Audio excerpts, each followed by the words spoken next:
On today's show, the playoffs start on Monday night.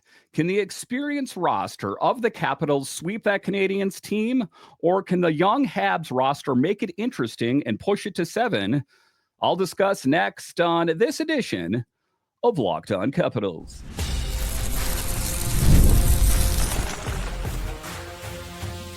Your Locked On Capitals, your daily podcast on the Washington Capitals, part of the Locked On Podcast Network, your team every day. Well, hello and welcome into this edition of Locked On Capitals, part of the Locked On Podcast Network, your team every day. My name is Dan Holme. I've covered the Capitals for the last 3 seasons for Locked On and various other outlets before that. I'm also the host of the weekly show called The Capitals Minutecast, available wherever you find your podcasts. And as always, I want to thank you for making this your first listen of the day. So in this special crossover edition of Locked On Capitals and Locked On Canadiens, we talk about the Caps versus the Habs as they prepare to play Game 1 in the first round of the Stanley Cup playoffs. What are the storylines to follow? You take a look at the Capitals roster that is experienced versus the young and somewhat unproven roster of the Habs.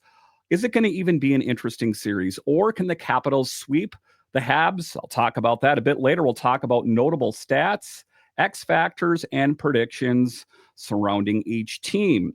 If you want to take a look at the Capitals, for example, is Logan Thompson going to be in the game?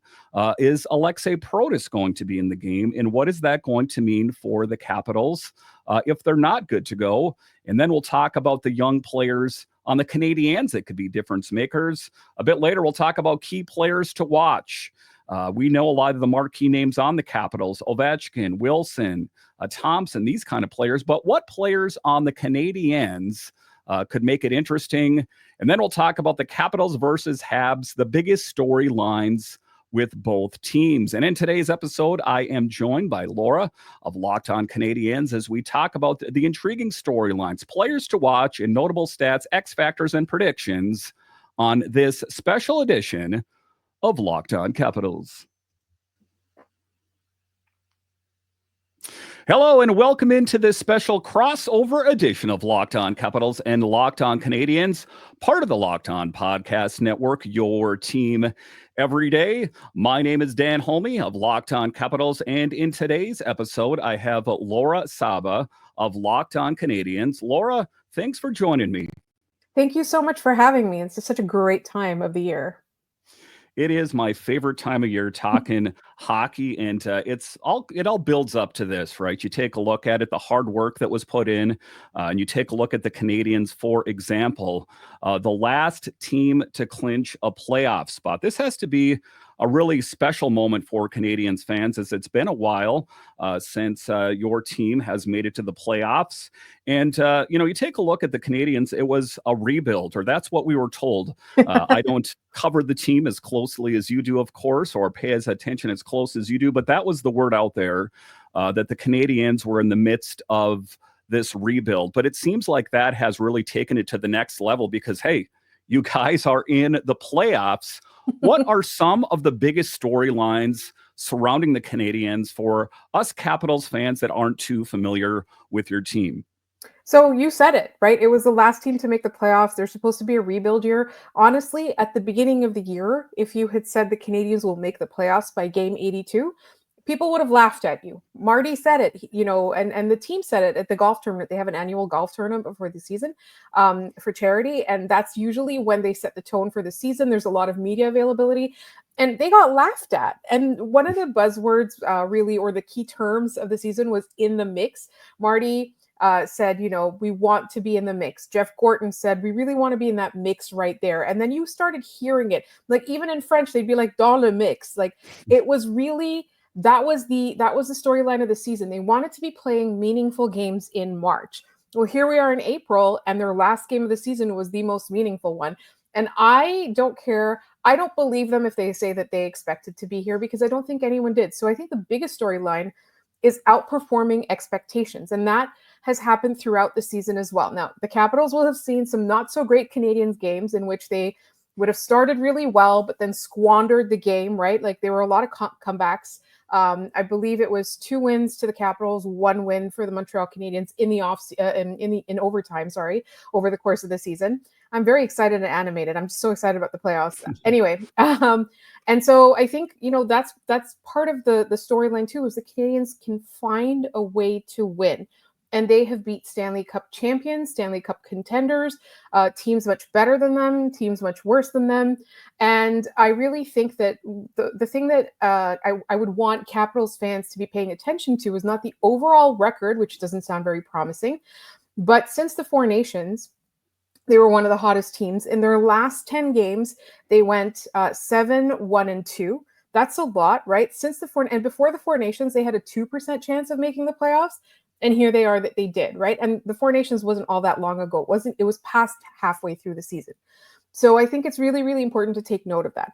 On the flip side, there have been a lot of issues with inconsistency. This is an immature and young team. So I think that's one of the biggest things that the Capitals are going to be able to capitalize on, is that inexperience. The power play, not so great. It was really, really unimpressive until Patrick Laine came on board and became the power play, right? And all the goals were his, or almost all of them were his. And then teams started figuring that out. And the power play, all of a sudden, the stats were not that great anymore, right? So I think that those are two of the biggest storylines. There's a little bit of inconsistency with the goaltending, but they're both really solid goaltenders. They're probably going to go with Montembeault.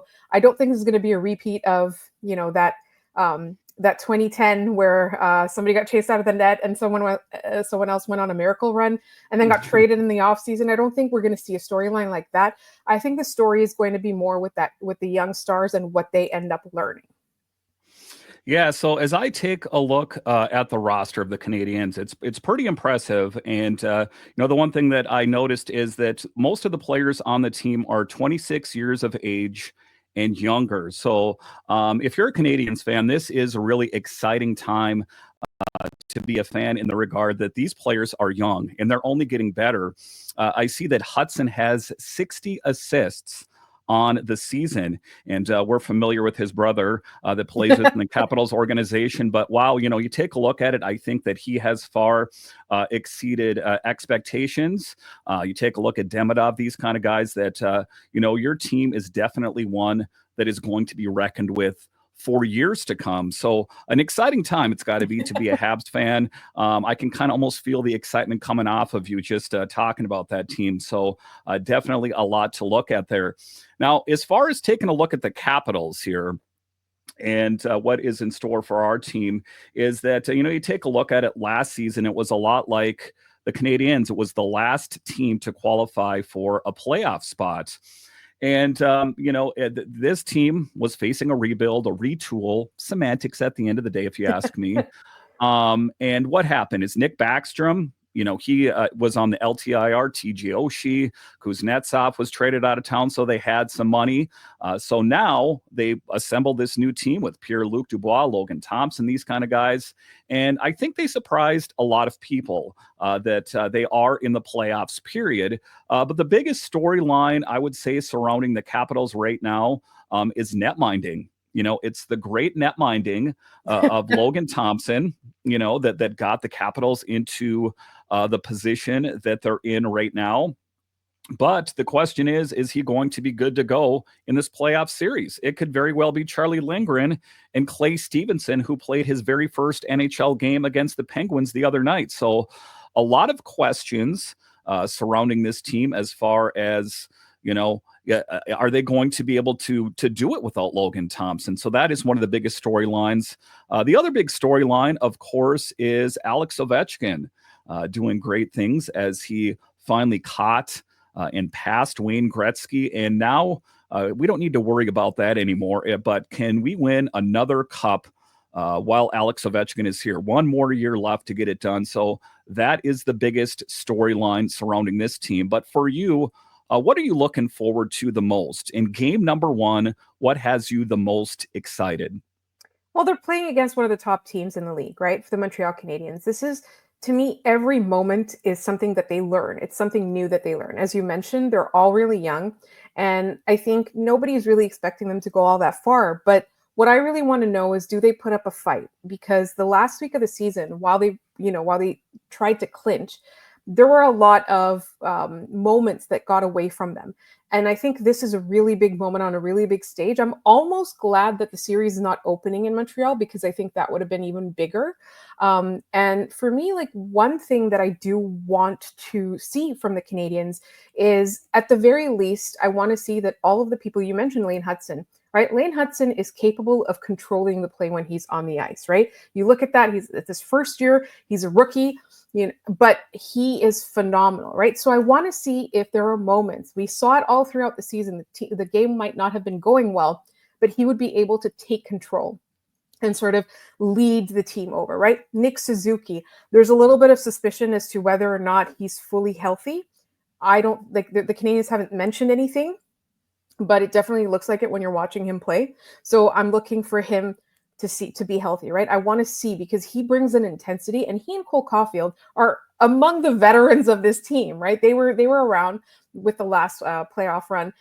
Brendan Gallagher was around with the last playoff run. David Savard wasn't on this team, but he has a lot of experience. But if you look at most of the rest of the roster, they have zero playoff experience. And so I think the biggest thing is, I want to see how it all comes together. And I want them to actually work on getting better, because I know it's, in the playoffs, it's do or die.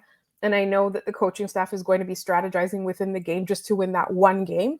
But at the end of the day, I want to see them all step up, and I don't want to see them shrink away like they did in that last week of the season when the clinch seemed very elusive. All they had to do was win games, and they weren't able to do that. So I think for me, I just want to make sure that the moment doesn't get the best of them. I am actually curious. I know we're running out of time in this segment. I'm curious as to how it feels on the Capitals end, because I think this Capitals team is a lot more consistent throughout the lineup when it comes to depth. Whereas in 2010, it was a very top-heavy, offense-heavy team. So what are the differences that you're seeing? Like, are there any ghosts that we need to worry about? Is it just, fan anxiety and normal sports stuff, or is it something that's just, it's 15 years ago? I think only Alex Ovechkin, with Nicholas Backstrom out of the lineup, I think only Alex Ovechkin was there for that, right? And in Montreal, none of the players were there for that, or the coaching staff. So I'm very curious as to what your thoughts are on that. Yeah, I mean, you talked about it. Alex Ovechkin is the only player from that era, and I don't think that the Capitals' current team relates to that too much. I think that it's a new identity. What has been said about this year's team is the vibe surrounding this team, that everyone gets along very well. And part of that, of course, is winning. When you're winning, you get along with everyone. Life is, you're on top of the world. But, as far as the Capitals, as they prepare to take on the Canadiens, I know that some people look at it with Capitals colored glasses on, and they take a look at the statistics and go, this is going to be a walk in the park. They're probably just going to, they're going to sweep the Canadiens. Now, I've watched the Capitals enough this season to know that sometimes they struggle against teams that aren't quite as good as them. And, I take a look, like I'm talking about your team, about all the talent there, that I think that it is going to be a difficult series, that on paper, sometimes things on paper don't necessarily translate into reality. So I think that the Capitals look at the Canadiens is like this young, scrappy team, and young enough to know that maybe they don't belong there. You know what I mean? Not that they don't belong there, but you know what I mean? That they're up against, such a big target like the Capitals. So it's going to be interesting. And, if the one thing I'm going to say about the Capitals is they have to play a 60-minute game. That is one of the Achilles heel. If they let the Canadiens into this game, or say they win one of these games in Washington, that could be a game changer, because once that goes to the Bell Center and that place is going to be live, that is going to be very difficult for the Capitals to gain any footing. So, my big thing here, Capitals, if they can take game 1 and 2 and kind of vacuum up that momentum, that'll be good. But if the Habs, if they find a way to win one of those games in DC, that could be difficult. All right, so coming up here after the break, we'll talk about key players in this series. I'm talking Ovechkin, Wilson, Suzuki, Hudson, these kind of players. Which players are going to make the difference? I'll discuss straight ahead.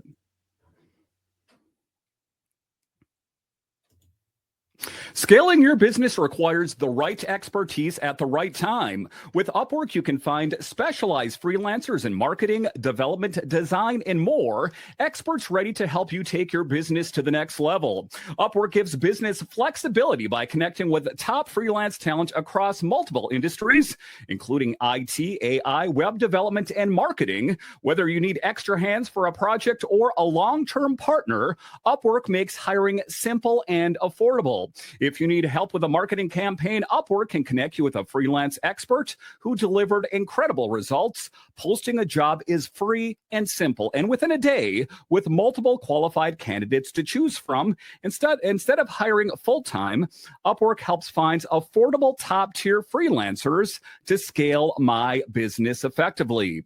Visit Upwork.com right now and post your job for free. That's UPWORK.com, Upwork.com, to connect with top talent and grow your business today.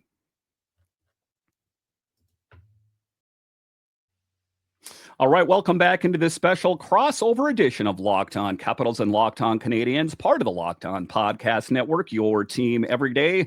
My name is Dan Holme of Locked On Capitals, and today I am joined by Laura Saba of Locked On Canadiens. So, talking about the roster and some elite level players, I think that if you are an NHL fan, some of the names on the Capitals are maybe a little bit more familiar. Alex Ovechkin, Tom Wilson, these kind of names, but there are big names brewing in Montreal. And if you're not familiar, you should probably get familiar, because I think they're going to be the names to look at. You know, I'm just taking a look at your top line. This was the first line, at least in the last game: Cole Caufield, Nick Suzuki, and Slavkovsky. That is quite a lineup that you guys have out there, and a lot of guys, a lot of players on your team in double-digit goals. If you're talking to a Capitals fan here, what players really pop off the page and should the Capitals look out for? I think absolutely Lane Hutson is the number one. He broke multiple records this year. You mentioned the assists. That's actually, he's tied for the number one in history in the NHL, Crazy. right? For a rookie. So he's definitely one of the most dynamic players. He's very interesting to watch. He's very creative. Obviously, Ivan Demidov made the team. And he's playing against one of his heroes, right? Like, imagine being this kid. You've played 2 NHL games, and now you're up against, like, arguably the greatest hockey player to come out of your country, somebody you probably looked up to. So I think, like, there's a lot there, and he is so dynamic. He's so creative. We're hoping that Marty gives him more and more minutes as time goes on, because, you know, he didn't play a whole lot in the first couple of games. In his very first period of NHL hockey, he had a goal and an assist. So Ivan Demidov, expected to start on that second line with Alex Newhook and potentially Patrick Laine. That's somebody to look out for. You really want to look out for, this is really important too, because these are not big names in any way, but they have actually been the anchor of this team this year, is that fourth line of Yoel Armia, Emil Heineman, and Jake Evans. We talk about replacement level players and bottom six and all of that, but there is such a thing as having an elite bottom six and having better bottom six players than opponents. And I think that Yoel Armia, Jake Evans, Emil Heineman together have done a really good job of, Marty will start them in games a lot of the time, because they'll win the face-off. They'll take up time in the opponent's zone, right? None of them are offensive superstars. Like, Emil Heineman has a great shot, but he's never going to be creative like a Demidov or Cole Caufield or anything like that. But they're very solid. They're one of the top penalty killing units as well. Like, when you put them together defensively, they're great. So they're really not the big names, but they're definitely players to watch, because when they're on the ice, they're bothering the opponent. They're stifling the opponent. They're holding Austin Matthews to no goals. They're holding Connor McDavid to no goals, right? Those are the guys that are really, really important to keep an eye out for, because they're going to be the ones giving the Capitals problems. Now, the middle six has a lot of, there's a lot of exciting things, like I said, and there's some unexpected things as well with Patrick Laine, with that incredible offensive ability, but his knee's not fully healed, so he doesn't skate all that well. So I do also want to remind people about Brendan Gallagher, because he's one of the toughest people to play against. I always like to say that Brendan Gallagher is like Brad Marchand, but with better PR. That's what you're getting with Brendan Gallagher, right? And he's one of the people that the team is playing for. He and David Savard, the veterans of this team, like, they all have been talking about how they're the heart and soul over the course of this year, and they're really, really playing for them. when you're seeing them on the ice, Brendan Gallagher is like a renaissance man. David Savard, not so much. David Savard, you'll be okay. And then Caden Gooley as well. He's definitely somebody who's had some injury trouble over the course of this season. But he's one of the more reliable defensemen. Mike Matheson, when you see him on the ice, it could go either way. So, it could go really well for the Capitals and not so much for the Canadiens. But really your key players that you want to watch are Ivan Demidov, Lane Hudson, Nick Suzuki, Cole Caufield, Juraj Slafkovsky, as you mentioned, and Patrick Laine on the power play, but hopefully like a little bit more as well. And I think that's pretty much it. There's things to be said about all of them, but if the Canadiens are to win games and if they're to go on a run, it's going to be on the strength of that fourth line plus the stars I just mentioned. Yeah, so I'm hearing a lot about Demidov and the excitement that surrounds him. I believe I heard a story that he landed in Toronto. Yes. And a bunch of fans were waiting for him there. And that had to be kind of a crazy moment for him. Like, wow, they're really hungry to see me on this team. And, preparing for this show, I did quite a bit of research on it. And I've heard rumors out there that there was talk about moving Demidov maybe onto the first or second line in Slafkovsky's spot. And that kind of lit a fire under him. Do you think that they should kind of integrate him more slowly? Or do you think that it's the playoffs and, just risk it for the biscuit, if you will? I think it really depends on how that first game goes, because I feel like your runway is a lot shorter, right? Like when an 82 game season, you can give Slafkovsky chances to do really well, right? But when you have only 4 games to win, and if you lose, like as soon as you lose 4 games, you're out. I think it's more on a like shift to shift or period to period basis. I don't necessarily see Marty breaking up that line all that much just yet, but you never know what might happen. If the Canadiens go for a long series or even past the series, I think you do see him push that first line. But right now, I don't think that it's something that he wants to mess around with, because the other thing too is that you need depth, right? So if you have that first line and everybody's line matching with or hard matching that line, then you have that line with Demidov and Patrick Laine on it with Alex Newhook in the middle. You have that as an option to kind of go up against some of the lesser defensive players on the opponent. So I don't see him. I do hope, though, that he does move Ivan Demidov off of the second power play unit onto the first power play unit, because the first power play unit is really just not clicking. None of it is clicking. But moving him up might really help that. Yeah, and as far as the Capitals are concerned, the big names to look for is, maybe a name that's not too familiar around the NHL. Maybe if you're an NHL nerd, it is. But Dylan Strome, who is putting up big assists this year and points.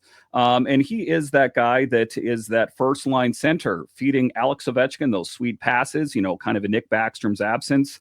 So look for him to be a true difference maker. And we were talking about Demidov there, a young talent on the Canadiens. And the Capitals also have a young talent in Ryan Leonard, who has put up 30 goals for Boston College, but not an apples for apples comparison, as there was a lot of hype like, oh my God, when is Ryan Leonard going to be here? He's here. And, all things considered, he's been okay. He hasn't put up 30 goals. He's put up one empty netter. But all things considered, I think that they're going to need to see a whole lot from him. Of course, the other big player out there is the great 8 Alex Ovechkin, who has put up 44 goals on the season at 39 years old, mind you. And it's interesting that he faced that knee lower leg fracture against the Utah Hockey Club and missed a substantial amount of time. And you think to yourself that he would have probably scored 50 goals this season had it not been for that injury. But those are kind of the big names. Tom Wilson, I'll talk about a little bit more in the last segment about if we can lower the boom and bring in the physicality. But a lot of these guys putting up career numbers, Connor McMichael, a young talent, Pierre-Luc Dubois, a bit of a reclamation project from the Kings, has been, just nothing short of amazing on that second line center position. I think he has taken, Connor McMichael's game to the next level. So a lot of exciting forwards, also defenders. Maybe you guys have heard of a player called Jacob Chikrin, a guy that has been absolutely huge as well. John Carlson, these kind of guys that are really good rear guards, but also have an offensive flair. So I think that if this team is at full capacity, and the hard part with the Capitals right now is that they're out Alexei Protas, who has put up 30 goals this season, and Logan Thompson. So those could be real game changers, especially Logan Thompson. And, Alexei Protas putting up 30 goals. Where's that goal scoring going to come from? But those are the big names to circle for this team. But I'm already getting excited. There's a lot at stake. I think that when the Capitals go into this, they want to not underestimate the young talent on the Canadiens, as maybe the Capitals names are a bit more marquee names, but I think that there's young talent that is brewing in Montreal as well.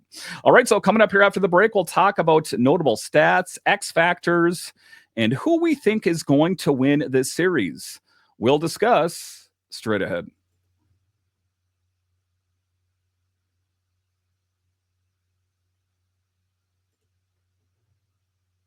Looking for a snack that's both delicious and nutritious? Crack into a good source of protein with Wonderful Pistachios. Wonderful Pistachios is one of the highest protein nuts. Each 1 ounce serving has 6 grams of protein, giving you 10% of your daily value. Plus, they're packed with fiber and better for you unsaturated fats to help you keep feeling fuller longer. Now, personally, I love the no shells variety. It's the perfect grab and go snack for busy days, whether I'm snacking at my desk, on a road trip, or just need a quick protein boost. They're always my go-to snack. And if you love cracking open every shell for that satisfying crunch, the in-shell options are a classic favorite. So get snacking and get cracking with a snack that packs a protein punch. Visit wonderfulpistachios.com to learn more.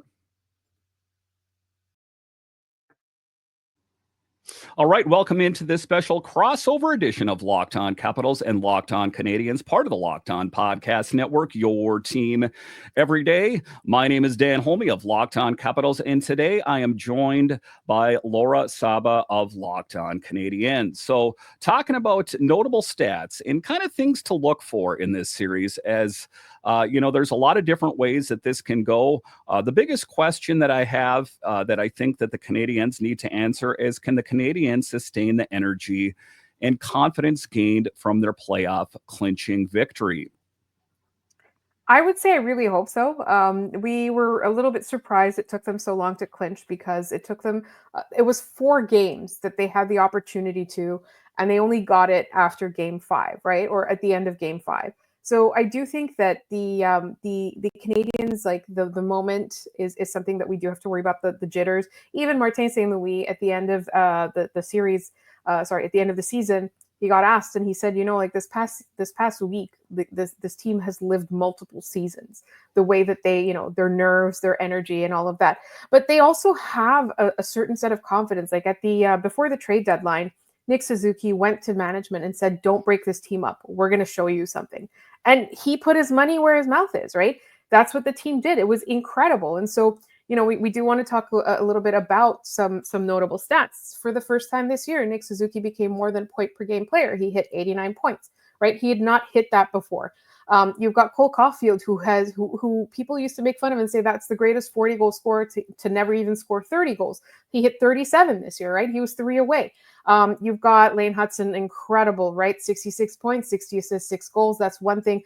Patrick Laine, too, a bit of a renaissance for him, right? 20 goals in 52 games, 15 of them in the power play. A lot of players hit milestones, like even Samuel Montembeault hit 31 wins. Like he'd never hit 30 before in his career. So there are a lot of notable stats there. And I think one of the biggest things about this is that the Canadiens have proven that they're capable of rising above and beating an opponent that is far better than them. They showed it against Vegas. They showed it against Florida. They swept Florida, the Stanley Cup winning Florida Panthers this season, right? They showed it against Colorado. They've been able to really step up. The question is, can they actually sustain it? And that's the part that we're talking about. You're talking about Capitals playing 60 minutes. The Habs have that problem too. They either start slow or they squander. So like a full consistent effort over 60 minutes, that to me is one of the biggest question marks. And as far as, players that are putting up big numbers, like I talked about, Tom Wilson putting up 33 goals, that oftentimes he is revered as kind of this goon, this tough guy, that kind of thing.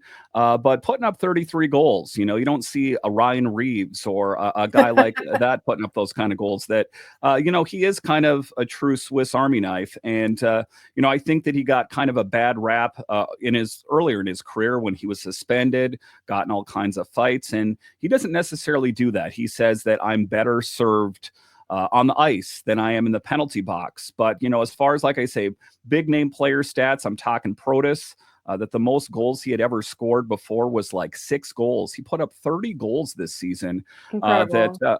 I think that there's just, you know, things growing by leaps and bounds. Connor McMichael, these kind of guys. So one of the X factors, I guess I'm going to say, or, you know, a possibility would be the physicality of this series. We know that we have Tom Wilson, that there is Duhaime, that there is Dylan McIlrath if he is in the mix. And, you know, I think to myself that if the Capitals wanted to gain an advantage right out of the gate, it would be to lower the boom, have Alex Ovechkin, Tom Wilson, all these guys just be like a bull in the china shop and kind of soften up targets, almost like a military maneuver. Now, I know that Arbor Jacki has been out for a while, kind of in the doghouse of the Canadiens, from what I understand, but he is a guy. I think that if it gets out of hand, say for some reason the Capitals take the first 2 games, I don't cover the Canadiens, but if I was the GM or the head coach, I would put him in game number 3 to kind of be like the countermeasure, if you will, because especially if Dylan McIlrath, who is 6'5" and built like a tank, if he's in there, that it could be difficult, I think, for the Canadiens to overcome.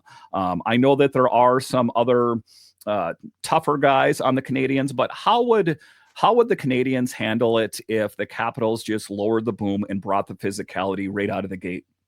So I think it's interesting because without Arbor Jacki too, yeah, I don't necessarily know if he's in the doghouse. I think it's more that Martin St. Louis just prefers David Savard. And David Savard has that veteran knowledge, right? Like he's got a Stanley Cup under his belt. He's really going to be that elder statesman on this team. But without Arbor Jacki in the lineup, the games against Toronto and Ottawa over last weekend, I think they really were able to up the physicality. They were throwing the hits. There are some Canadians that are definitely people to watch out for. Slavkovsky, right?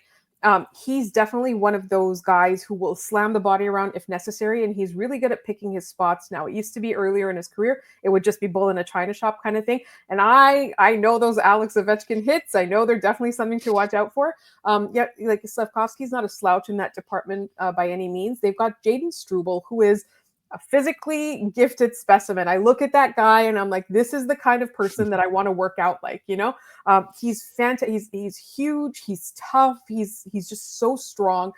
He's definitely one of those. Caden Gooley, despite coming back from a really gruesome injury and being a little bit shaky, but I don't think it's really actually that injury that's slowing him down.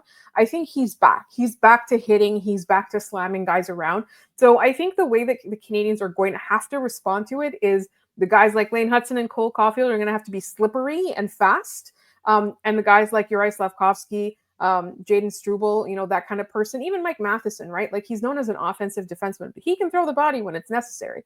I do see a point where Arbor Jacki could draw back in the lineup. And it's really interesting that you said he's in the doghouse because a lot of the fans too, like in our comments, will hear like, what does Marty have against Arbor Jacki? I don't think he has anything against Arbor Jacki. I think he just loves David Savard. I think that's the thing. It's a love for David Savard. But you know, that's the thing. Like Tom Wilson, I think, is somebody who this year has become, like at the beginning of the year, we used to say this about Arbor Jacki too. Like you are better served playing as a defenseman and not picking those fights, not going after those heads, not throwing those ill-advised hits, those inopportune, those late hits. And I think like, you know, that's a testament like to Tom Wilson. Like he's had, I believe this is the greatest season of his career, right? Just toning that down. But that doesn't mean that physicality has gone away, right? So I do think that the Canadiens are prepared for that. I think that's something that they will watch out for. And I also think that part of coaching against Ovechkin is not just containing him on the scoreboard. It's also getting away from that big body hit, which I love seeing. I just don't want to see it against my team. So, you take a look at other factors. I know we're running out of time here, but we'll go a little bit long here. I'm talking about the net minding. Things could Mhm. go in a lot of different directions. Like I said, Logan Thompson, say for some reason he's not able to go in this entire series of games. That could spell curtains for the Capitals. I hate to be dramatic here, but I mean, he kind of put the Capitals in the position that they're in right now. And another, a kind of thing to consider as well is the net minding for the Canadiens. Like you said, Sam Montembeault, for example, who, said is a good goaltender, maybe not a great goaltender, even though that he was in the Four Nations face-off and Logan Thompson wasn't. But I'm still salty about that too. Don't worry. that you take a look at it, that net minding, it's something that you don't consider. Usually think to yourself, it's goal scoring, it's defense, something like that. But net minding in and of itself could make it interesting. Briefly weigh in on net minding and what difference you think that could make in this series. So I think with Samuel Montembeault, he's been really good at clutch saves, but once in a while he lets in a softie and usually one from far away. So if the Capitals have been paying attention, they'll know that that's his weak spot, high to the right side, I believe, and from all the way out on the other side of the ice. But the thing is, he has come up big, and Jakub Dobeš as well. Like he won his first 5 games, I believe. The first one was a shutout against Florida. Like it was crazy. Like he's a really solid backup. The issue that I found with both of these goaltenders is less the net minding. It's more the lack of run support they get, right? And you'll watch, and most of the time you'll be like, this guy had no chance on that. The defensemen were screening him, or this guy lost his man, or it's usually that, or they're not scoring enough goals. Like that game against Carolina, I thought that the last game of the season, I thought it was going to go in that direction. You watch Samuel Montembeault make Carey Price-like saves in the second period, and the team just wasn't scoring. So obviously, once the dam broke, it was a little bit, we could calm down a little bit. But it's really, the net mining is solid, and I think if they have this tandem in net, they're getting slightly above average league goaltending. And if you're a good team, that's all you need. The problem is, are the Canadiens a good team enough at this point? A lot to consider. It will be a fun series, that is for sure. Listen, Laura, I want to thank you for joining me on this special crossover edition of Locked On Capitals and Locked On Canadiens. Why don't you tell everyone where we can find you online? Of course. Myself and my co-host Ian Boisvert, we host Locked On Canadiens 5 days a week. The same place you get this podcast, all over YouTube, wherever you listen to your podcasts. We're there. We're free and available every single day. You'll find us all over social media. We're on Blue Sky, TikTok, Instagram, and Gmail at Locked On Canadiens. We want to really encourage you guys to listen to our perspective as well, and we'll be listening to Dan for the Caps perspective all throughout the series. All right, I want to thank Laura for joining me on this special crossover edition of Locked On Capitals and Locked On Canadiens. So it is going to be an interesting series, that much I know for sure.